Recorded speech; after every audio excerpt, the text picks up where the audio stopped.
The excavator cuts the engine. Silence. Standing in mud that used to be a hayfield, a man is holding a text message that reads, "Additional site costs, $47,300. No wall has gone up yet. Not one steel post. Not one truss. He bought the land 11 months ago for $92,000, and he thought that was the hard part." His thumb hovers over the screen for a long time before he types anything back. His boots are sunk 2 inches into ground that, on paper, was supposed to be ready by now. Somewhere behind him, a bulldozer idles, waiting on an answer he doesn't have yet. It wasn't. His name doesn't matter. Call him Tom, because there's a Tom in almost every Barndominium build going up right now. Somewhere on a gravel road, holding a phone, doing math he didn't budget for.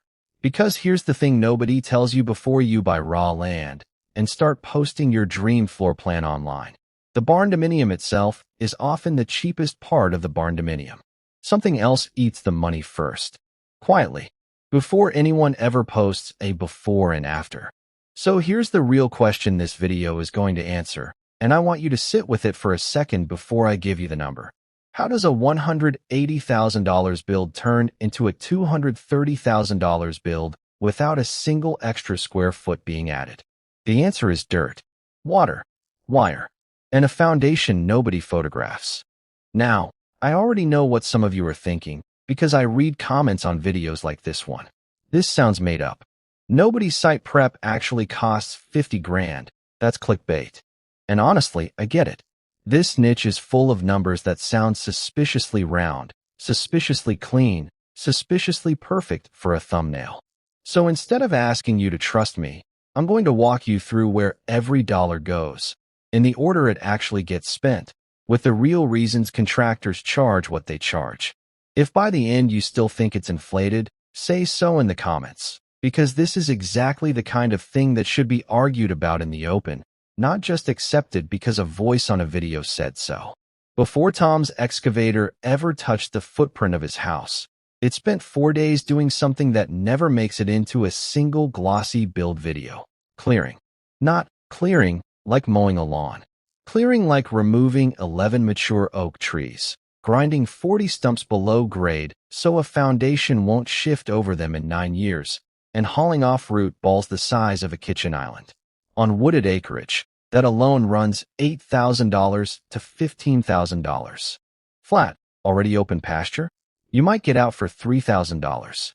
But most of the land people fall in love with, the land with the tree line, the creek, the view, is exactly the land that costs the most to clear because beauty and buildability are usually enemies of each other.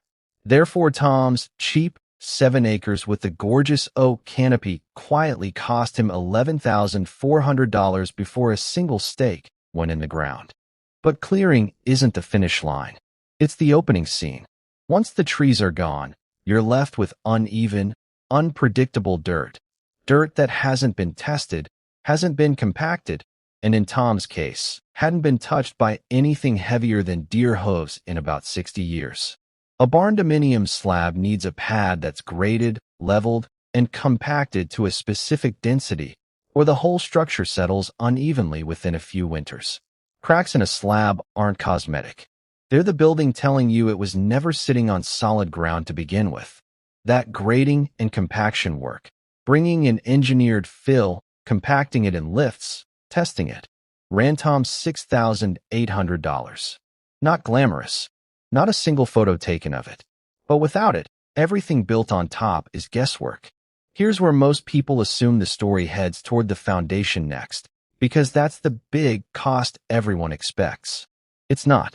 Not yet. Because before Tom's crew could even think about pouring concrete, they hit water 12 inches down.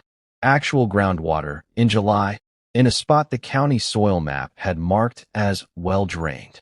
The map was wrong. The ground wasn't. That single discovery, water where there shouldn't have been water, rewrote Tom's entire budget, because it meant his well had to be drilled deeper and his drain field redesigned before anyone could touch the septic permit. A residential well typically runs $15 to $30 per foot depending on rock, depth, and casing requirements. Most people budget for 150 feet. Tom's well had to go 310 feet before it hit a consistent, clean aquifer. That's the difference between a $4,000 line item and an $8,700 one for water. Just water. The thing you assume simply exists once you turn a tap. Then there's what happens after the water leaves the house, which nobody wants to think about, but every county requires you to plan for in exact, engineered detail.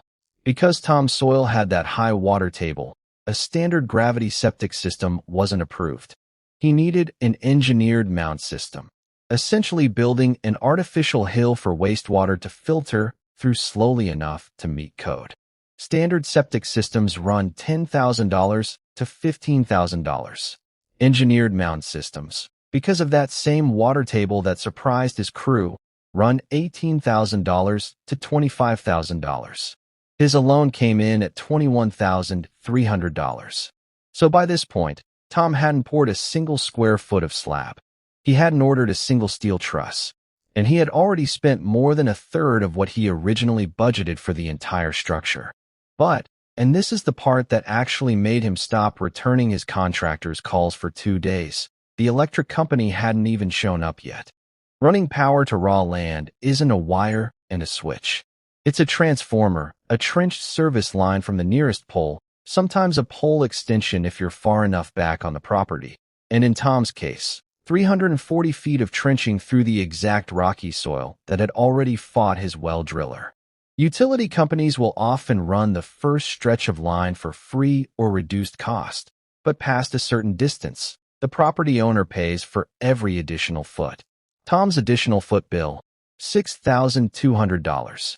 Add the panel, meter base, and inspection, another $2,100. And before any of that could be inspected and signed off, there was the matter of actually reaching the house pad in the first place. Nobody budgets for the driveway. It feels like an afterthought, a line you scribble in as gravel, maybe $2,000.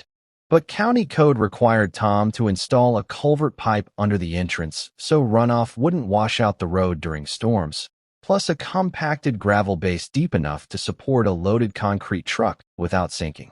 600 feet of access road, base rock, culvert, and grading came to $9,100.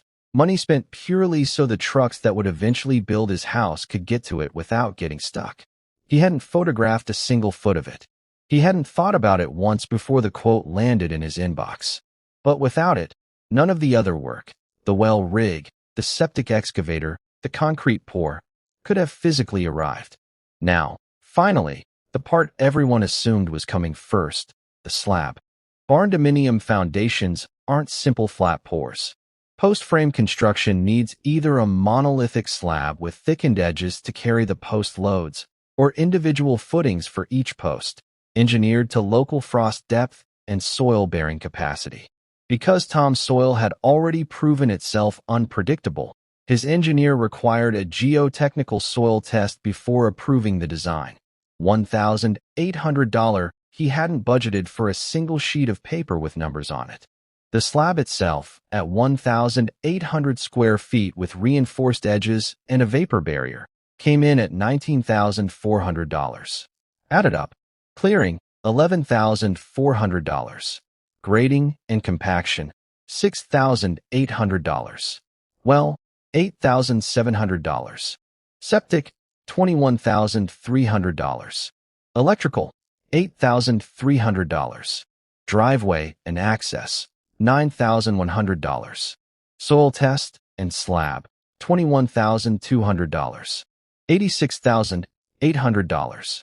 Before the first wall panel was ever delivered. Tom's original estimate for site prep, the line item his first contractor had scribbled on a napkin, was $22,000. He wasn't lied to exactly. He was told the average. Nobody sat him down and explained that averages are built from properties that already have easy access, dry soil, and a power pole 30 feet from the house pad. Nobody explained that raw, beautiful, affordable land is often raw and beautiful and affordable for a reason, because it's harder to build on, and that difficulty carries a price tag that only shows up once the trees are already down and there's no walking away. And this is the part one actually want to sit on for a second, because I think it matters beyond barndominiums. We live in a moment where anyone sharing real research, real numbers, real hard-earned lessons gets judged in about 4 seconds by how polished the delivery looks. If a video looks a little rough, people write it off. If a voice isn't performing excitement on command, people assume there's nothing valuable being said. But some of the most useful information you'll ever get doesn't arrive wrapped in a perfect performance. Sometimes it's just someone who did the math the hard way, standing in the mud, trying to tell you before you make the same 6-figure assumption they did. Tom's story isn't rare. It's the norm that just doesn't get talked about, because we spent nearly $90,000 before construction even started doesn't make for a satisfying reveal video. It makes for an uncomfortable one. But uncomfortable is exactly what you need before you sign a land contract, not after. So if you're standing where Tom stood 11 months ago, looking at raw acreage, running numbers on a napkin, trusting an average that was never built for your soil, your water table, your distance to the power pole, do one thing before anything else. Get a soil test. Call the utility company yourself and ask for a real quote to your actual property line. Because the land isn't the dream. It's the deposit on a dream that hasn't shown you its final price yet.